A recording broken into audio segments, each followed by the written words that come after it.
K9 Crystron is one of the best combo decks in our current metagame, but it's not necessarily easy to pick up and master straight away. While there are plenty of combo tutorials out there, I think there are a lot of cool interactions with some of the cards that you can only understand after playing the deck for a while. What's up YouTube, my name is tcgsam, and in today's video I have for you a free K9 Crystron Masterclass. Of course, I'm by no means the best K9 Crystron player out there, but I'm confident that you'll be able to gain some benefit from this video, whether you want to play the deck or just learn how to beat it. I'll talk about everything you need to know in order to master the deck, from how to best sequence your turns to key decision trees. With all that being said, let's hop straight into it. First, I just want to quickly go over an agenda of what I'm going to talk about in this video. You can find the timestamps in the description and use the chapters on YouTube to skip ahead to the section that you care most about. But I'm going to be starting off by talking about what the deck is generally going to look like, as well as a few potential options you could play in the deck.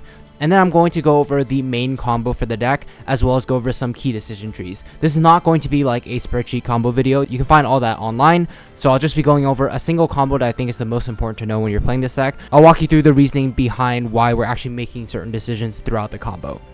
Then I'll talk about what I think is the proper way to sequence your cards when you play this deck, and then follow that up with some tips for like some of the key cards that are in the deck that I think are really good to know. My penultimate point, I'll talk about some potential tech options that you can play in the deck, and then end it all off with how this deck's going to change in the future with more support. You can find all the timestamps in the description below, so you can skip ahead to the section that you want. The first section, I'm just going to quickly cover what the deck is generally going to look like. This is sort of like a bare bones core for what I think every K9 Crystron build is going to have, at least in some form. You'll see that the main deck, like the engine, is pretty streamlined. You have room for up to 15 non-engine, plus 3 more if you count Azuna as non-engine, and 3 more if you count Chaotic Elements as non-engine in like against the Ryziel matchup. I think that this engine count is pretty standard for a reason. I do want to draw your attention to the level 5 Crystron monsters in the deck. I think 5 is sort of like the sweet spot. Even if you're trying to play a more minimalistic Crystron engine, I think you do need 5 because you do end up going through all 5 throughout your main combo a lot of the times. The K9 engine is pretty maxed out. Like, you're playing 3 copies of Chaotic Elements because Jokul is so important to see in this deck. You can play around with the ratios of Chaotic Elements in case of K9, especially once we get new support, but at least for now, at the time of recording, before we get Doom of Dimensions, Chaotic Elements at 3 is going to be the norm, just because it gives you more access to Jokul and Lantern. It can also add back from the graveyard, so you can recycle cards like Lantern to use multiple times as well. In terms of the side deck, I think the only thing that's going to be really common is the fact that Clockwork Knight's going to be a card. This is a searchable floodgate against certain decks like Yummy off of your Link 1 Clockwork Knight, so I think it's definitely important to play in the side deck just because of how easily you get access to it throughout your combo. And in terms of the extra deck, I don't think there's too many flex slots. I think everything you see here is like pretty much the standard in terms of like what you should see in like every single build of Crystron. Some options for like the last 2 cards could be like the Nash Knight package. You can play cards like Typhon and like an extra utility card. You can play cards like Silver Hat Rabbit for extra going first power. I'd say that perhaps the most interesting card in there is Imperial Princess Quinquery, which I think has slowly started to see a little bit more popularity lately in this deck, and I think for good reason. I'll be talking more about that card in the key cards section, where I'll go over some important plays that you can actually do with that card. So overall, I don't think there's anything too crazy with the way the main deck's gonna look. I feel like most builds are going to have this as their core, and then fill it out with whatever non-engine is good for the format. You'll notice that I didn't put the K9 rank up spell in the deck core right now. It's very dependent on like your playstyle with the deck as to whether or not you want to choose to play it. You can play it and raise your ceiling a little bit, but at the cost of having an extra brick in your deck, or you can just opt to max out on consistency and just not play it at all. I'm going to talk a little bit more on that point when I talk about future support for the deck, but at least for now, I don't think it's mandatory to play in the deck. I also want to quickly touch over a few other potential main deck options. The first one being Crystron Thisfern. I think this has slowly started to phase out of a lot of the lists. I would personally agree with that decision. I don't think you necessarily need Thisfern in this deck. It does make a few select hands a little bit less awkward, and allows you to do some cool combos where like if you don't have like any K9 engine at all and like no level 5 in your hand, you can search a level 5 with Thisfern and then search a Jokul off of a Ripper that you make, and then you can get access to your K9 side of the deck. But I don't think that comes up enough to warrant playing Crystron Thisfern, because Thisfern is a pretty bad brick in my opinion. It's not like Smyger where it can actually be a combo on its own. Something else, you can also play a larger Crystron engine with like cards like Citri and Courier Gondrax. Citri just giving you an extra access to a tuner can be nice sometimes, because if you do somehow lose access to your single tuner, it can shut off a significant part of your deck not being able to get to the synchros. And plus, a card like Courier Gondrax is still very powerful when it gets to resolve. And then finally, perhaps an more interesting one is going to be Dominus Impulse. I've seen this be experimented with a little bit, and although I personally don't agree with it because Dominus Impulse can lock out like nearly 2/3 of your extra deck, the main deck is mostly comprised of like dark and water monsters. Jokul's a dark, Lantern's a dark, all the Crystron's are water. So in some sense, Dominus Impulse doesn't lock you out of your main engine, but it does cut off a lot of the utility that you have in the extra deck. So I think this is something I personally wouldn't go with, but that's something I think it's still worth talking about because Impulse is such a powerful hand trap. In this section, I'll be talking about the main decisions that you'll have to make when playing this deck, and that's going to be what you're going to send off of Crystron Sulfador. In the background, I'll be showing the standard Jokul and Sulfador combo so you can see what the main combo of the deck's going to look like. This is sort of what you're trying to get to every time you play with the deck. And even though I'm showing Jokul Sulfador specifically, there are a couple different ways you can actually get to this combo. So like I said, I'm not going to be going over any of the other combos to get to the end board. You can find all that on YouTube, and this is not supposed to be like a spreadsheet type video. Rather, once this combo finishes playing, I did want to talk about like why we're dumping certain cards off of Sulfador. So you'll see that in the combo, I did end up dumping Smiger and Sulfefnir, and I think these are generally the safest cards to dump, especially in a game 1 scenario, and you're not expecting cards like Artifact Lancia to be played against you. Smiger is just one of the best cards to dump because it gets you access to the spell card, Inclusion, and then Inclusion gets you access to any other Crystron card you need, plus Inclusion stays on the field to give you a targeted pop off of Sulfador. So an easy way to determine like whether or not you need to dump Smiger is like ask yourself, okay, do I have access to Inclusion? Do I have access to Cluster already? If you do, then you don't necessarily need to dump Smiger, because all you're trying to do is get Inclusion into play, get Inclusion in the graveyard to act as a Monster Reborn, get Cluster into your hand to put onto your end board. Another important card that you're dumping is Sulfefnir, and even though I didn't use it in this combo, I think Sulfefnir is almost like the safest card to dump. It sort of plays through the most amount of hand traps. It's going to give you an alternative way to get access to your Crystron engine. So let's say for some reason your opponent has a way to stop Smiger. Let's say they have a card like Dominus Purge. They're able to stop Smiger and prevent you from getting access to Inclusion, which could get you access to further engine. Well, Sulfefnir is then going to be able to get you access to your Crystron Tristaros by being able to summon itself out and then destroy itself. It just gives you an alternative way to get access to your Crystron engine without necessarily having to either banish cards, like search cards or anything, and it's just a very solid backup option.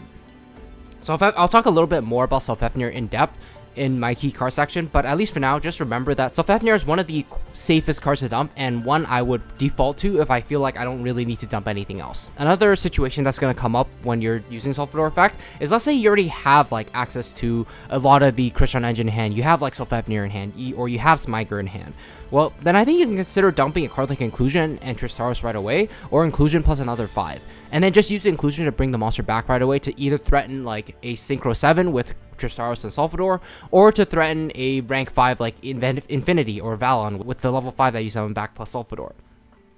This is a situation that's not going to come up too often, but I think it's good to know that you can essentially just have Crystron Sulfador act as a quote-unquote emergency teleport, dump Inclusion plus any monster to the grave, and then Inclusion bring it back. You just essentially summon that monster from the deck. It's not going to come up nearly that often. It is going to limit your combo potential later on, just so you're not always dumping the same 2 cards every single time. And then the last thing I think you should consider when dumping off Sulfador is ask yourself whether or not you can get access to Crystron Cluster later on in the turn. Normally, you're getting access to Cluster through a card like Smiger, searching Inclusion, and then Inclusion searching Cluster, but there are going to be times where your opponent's going to have cards like Droll or Lancia that prevent you from using Smiger to get access to Cluster.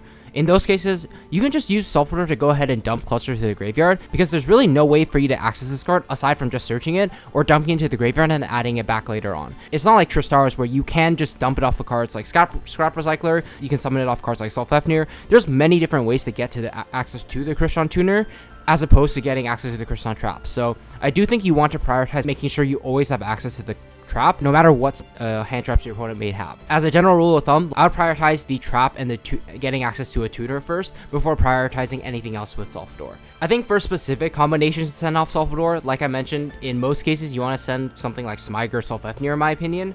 And in some edge cases, when let's say you're trying to play around like Lancia, then you want to just send something like Sulfefnir and Cluster, because in the case where you're able to resolve Sulfefnir, you don't even really need to banish any cards from the graveyard, so you can sort of bypass Lancia completely, as well as draw Lockbird, since you don't necessarily need to search any cards by dumping Cluster and Sulfefnir as well. So while there's definitely going to be like multiple more combinations of cards that you can send off of Sulfador, I feel like these are just the main concepts that you should be aware of and should help you make the best decisions when you're deciding when to jump off of this card. In this section, I wanted to talk about how to sequence your plays in this deck. Like what cards should you start with and what cards should you try to use last. I think the main card you always want to start with is Jokul, especially when you're going first. Like the only way your opponent is stopping Jokul was with a card like Impulse, and you want your Jokel to be able to beat that. So if your first action is just Jokel reveal itself in any other level 5, your opponent's not going to be able to stop it except with a card like Gamma. And you'll be able to get so much value by summoning the level 5 on the board, summoning the Jokel on the board, and then getting Jokel's effect to search another K9 monster later on. That K9 monster you're going to search is usually going to be Lantern or Azuna, depending on if your opponent has like hand trapped you earlier on. And you want to use that as like an extra extender later on in the turn.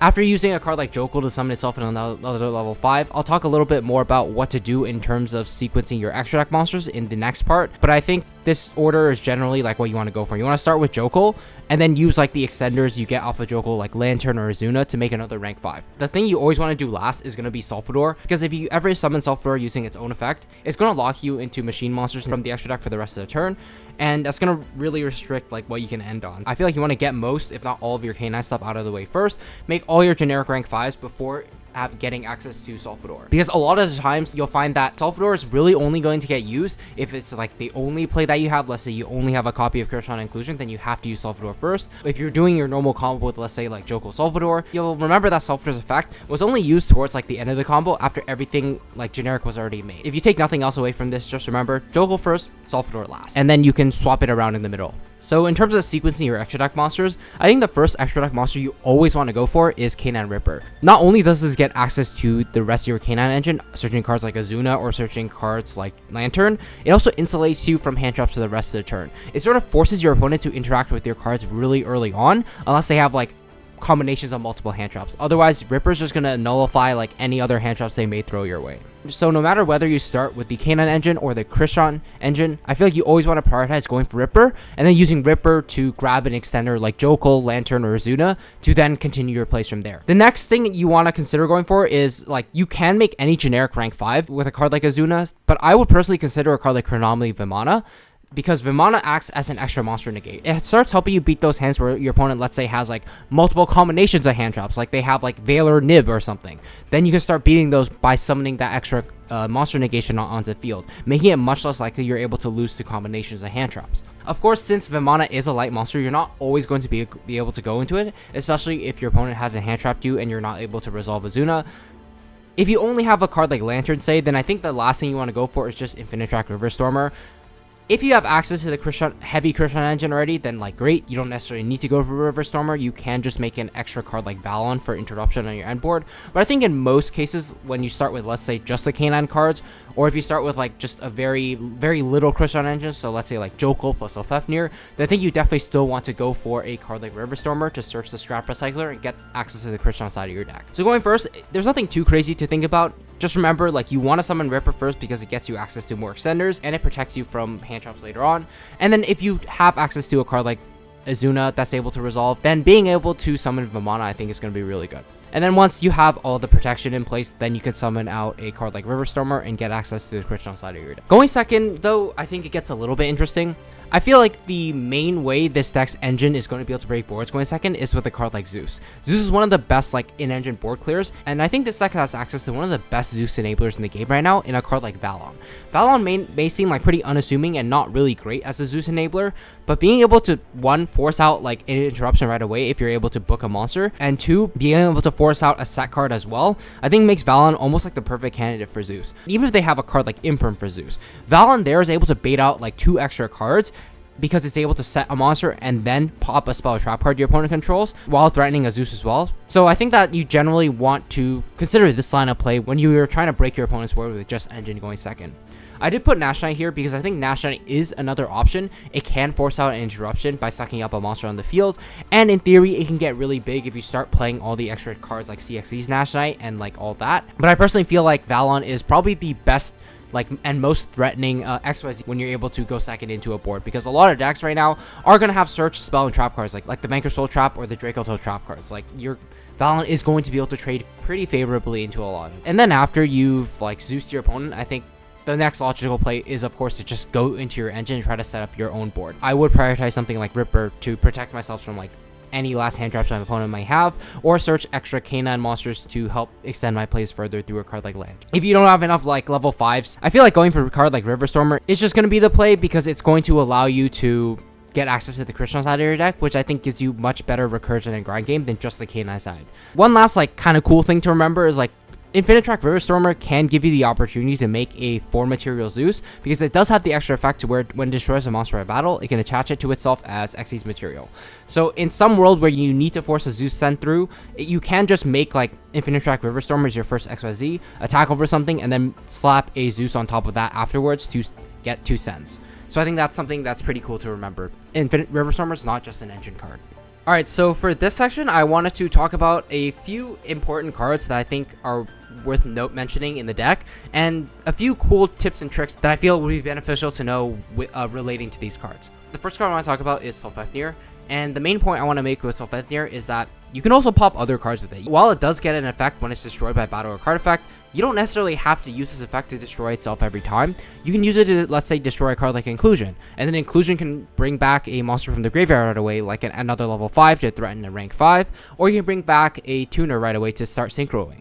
You can also pop a Case for K9, and then use Case for K9 to set the K9 rank up spell if your opponent hasn't hand trapped you late in that turn. And the last, I think, important use case for this is when your opponent sets your monsters off a card like Cookie Yummy, for example, being able to Sulfefnir to destroy that card to get it back into the graveyard and back in rotation effectively can be really important. So let's say, for example, you go like Joke will reveal itself in Sulfador. You can summon them both out. Your opponent will use something like Cookie, let's say, to flip both of them face down. You're able to get Sulfefnir into rotation, then destroy either the Joke or the Sulfador to get them into the graveyard. Getting Joke into the graveyard can open up cards like Lantern. Getting Sulfador into the graveyard can mean Sulfador can start popping your own cards to summon itself back onto the field. So I think it's just really important to not autopilot to just having Sulfefnir destroy itself every time.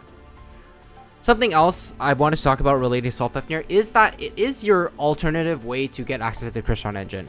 In this deck, you have a couple of ways to get access to like your key Crystron monsters, like your tuners. The first way is just very simply using cards like Inclusion to search for those tuners. But let's say you're under a card like Droll, or your opponent's like Ashton or something, and you don't have access to search the card. Well, another way you can get access to the Crystron engine is just by having Sulfefnir destroy itself and then summon one from the deck. Seems pretty obvious, but it definitely comes up a lot when you're playing the deck and your opponent's trying to like hand trap you to cut you off of your Crystron engine. Something cool with Sulfefnir too is like it actually gets the effect when it's destroyed by battle as well. So even in cases where, let's say, your only Crystron engine is Sulfefnir, you can still do cool things like crash it or like give it to your opponent with a card like Quinquery and then run it over. I'll talk a little bit more about that when I talk about Quinquery later on, but I think it's just important to remember that while Sulfefnir isn't necessarily a starter on its own, there's so many different ways Sulfefnir can turn into extra Crystron engine that I feel like it's good to know when you're playing this deck. It's not just a Crystron name that's just there as a level 5.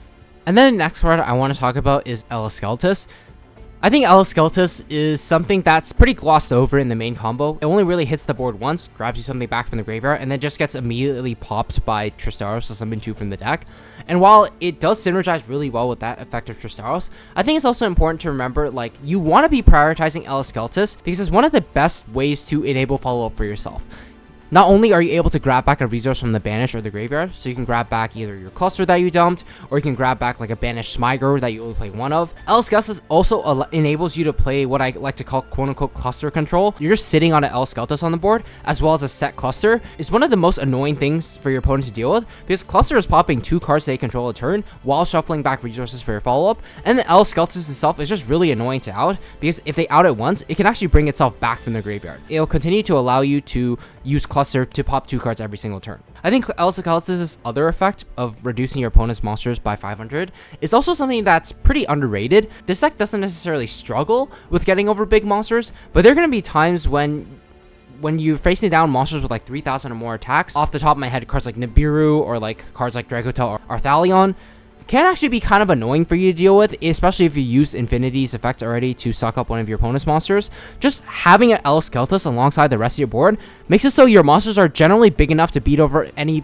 common threats that we have in the metagame. It just pushes your monsters over that like 3k threshold essentially to make it so you can beat over most of the key threats that you're going to come across in the metagame. And then the final thing I want to talk about when it comes to Eleskeletus is you should always prioritize like recycling this card. It only gets this effect when it's synchro summoned. So even if you have cards like Inclusion in the graveyard and you're able to bring it back, it's not going to generate you those extra resources because it's not going to be synchro summon. So I think the way you want to look at this is like this should be your number one priority to shuffle back off of a card like Cluster, in my opinion, because you'll always be able to get access back to Tristaros through a card like Inclusion, bring it back from the graveyard even if you already used it. And having Eleskeletus back in the extra deck means you're not really scared of anything even if your opponent's able to break through your board, because Eleskeletus is going to be able to add back key engine pieces like the Crystron Cluster from the graveyard even if your opponent is able to out it. So in general, Eleskeletus is going to be your main like grind game as well as your key follow-ups. So I think it's good to know that you should definitely prioritize making this card throughout all your combos, even though it isn't necessarily an interruption on its own. And then the last important card I want to talk about is Imperial Princess Quinquery.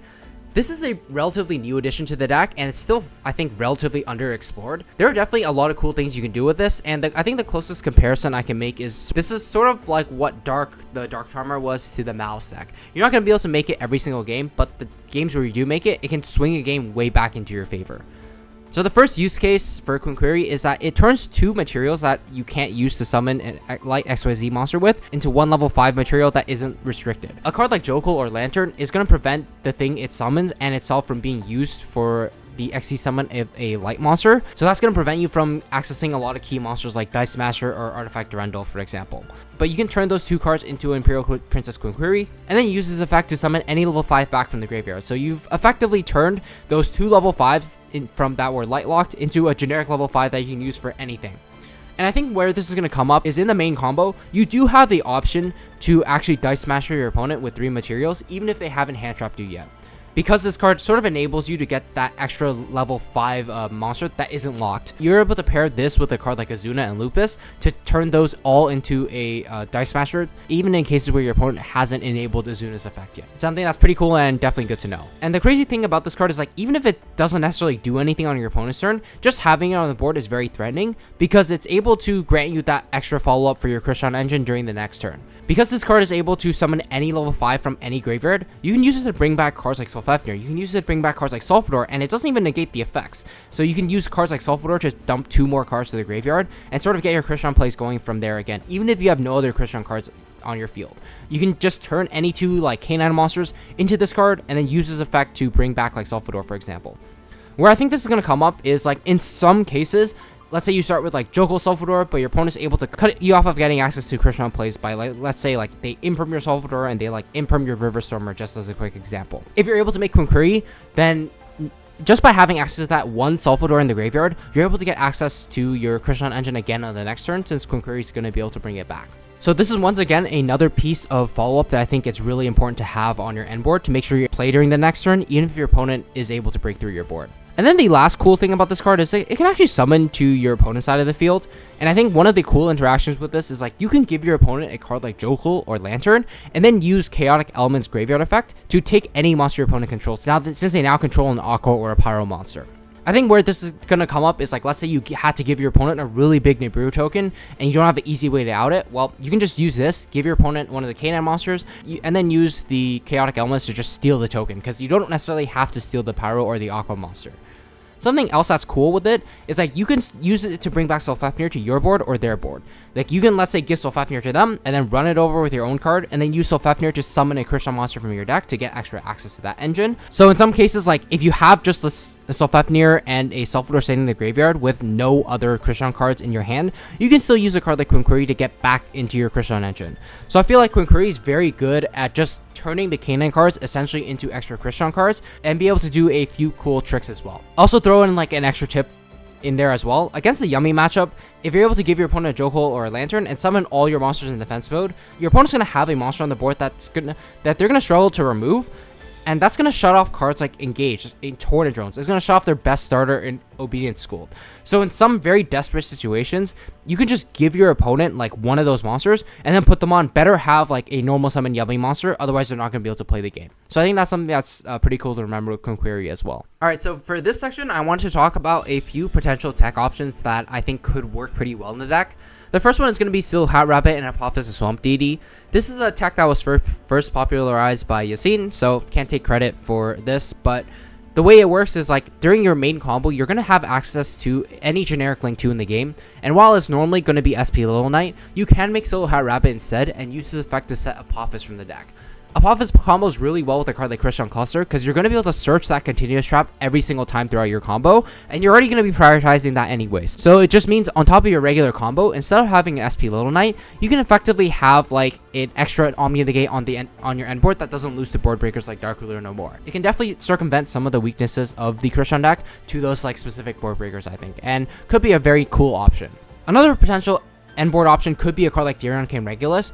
It is a Earth Machine, meaning you can search it off a card like River Stormer. So let's say you already have access to your Crystron engine. Normally going for River Stormer to search a card like Scrap Recycler is going to be pretty redundant. But if you're able to play, if you play Therion King Regulus, you can just add that to your hand instead and just add an extra piece to your end board as an extra Omni Negate, because that can be good at stopping like normal board breakers like Book of Eclipse, for example. Another cool interaction with Therion King Regulus is that you can actually use the effect to equip a card like Sulfefnir from your graveyard, and then use a card like Sulfador to pop that Sulfefnir, and you'll be able to actually get the Sulfefnir effect because it was still destroyed by card effect.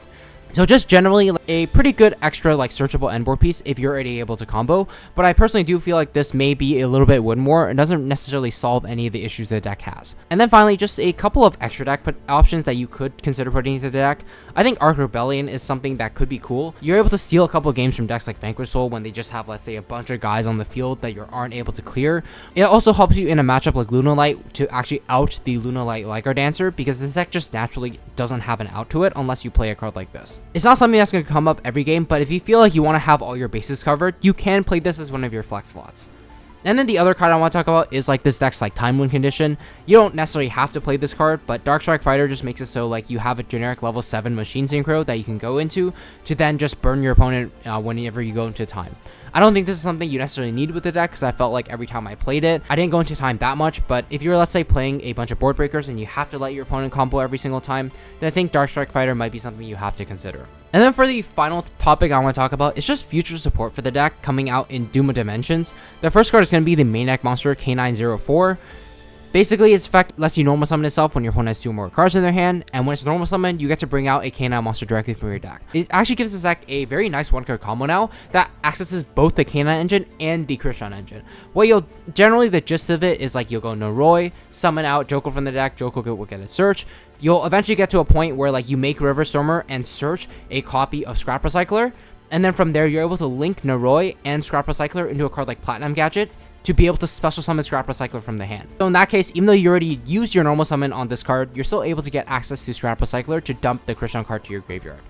I think this is something that's pretty nice for the deck, because it means a card like Case for K9 is now also a 1-card combo. So in theory, you could play up to 6 more copies of 1-card combos in the deck to really up the consistency of the deck. I think this is definitely something that like the deck needed. And even though this combo isn't necessarily the greatest into like common hand traps, I do feel like having this option is going to be nice in the deck and can fix one of the deck's key problems with just not being able to play the game sometimes, since this is a 2-card combo deck. And then the other card we're getting is a new K9 XYZ monster. Basically on summon, it just lets you destroy a card, and I think that just gives a card like X-Force Release so much more value compared to when we just have Werewolf. Don't get me wrong, Werewolf can be a pretty good card, but I think Werewolf is a card that's very easily able to be played around, and not to mention, you're only ever able to access it with a card like X-Force Release, whereas with a card like Jax, it is a generic rank 5 monster that you can make like anytime you're able to actually play the game, since it is a dark monster. While this isn't going to necessarily like break the deck by any means, it's a nice option to have in the extra deck to just outright remove a monster on the field, and then it also gives you the option to put X-Force Release back into your deck and have it feel good in more cases than it does right now with just a card like Werewolf. So overall, I don't think that both of these cards are necessarily going to break the deck by any means, but it'll definitely give the deck a few nice tools that will circumvent a couple of its weaknesses and make it a little bit better overall. So that's going to do it for this masterclass. I hope you guys enjoyed it. Let me know what you thought about it in the comment section below. Again, I'm not necessarily the best player ever with this deck, so if you guys like notice something you feel like I should have talked about, or something you agree with, disagree with, let me know in the comment section below and I'd be happy to go over them. Also, let me know what you guys thought about this type of video in the comment section below. Let me know if you want to see this for like a couple of other decks as well in the format. Because even though I'm not like the best player with all these decks, I do think I can still offer some valuable insight for most competitive players, just to give them a better idea of like how to play the deck as well as how to beat it. Before I end the video, I just want to give a quick shout out to CardTrader. You can use code TCGSAM for 5% off your entire order while helping to support the channel. You can sign up using my affiliate link in the description below, and every time you make a purchase, it also helps me out, which I greatly appreciate. But with all that being said, I just want to thank you all so much for watching, and I will see you guys in the next one. Take care.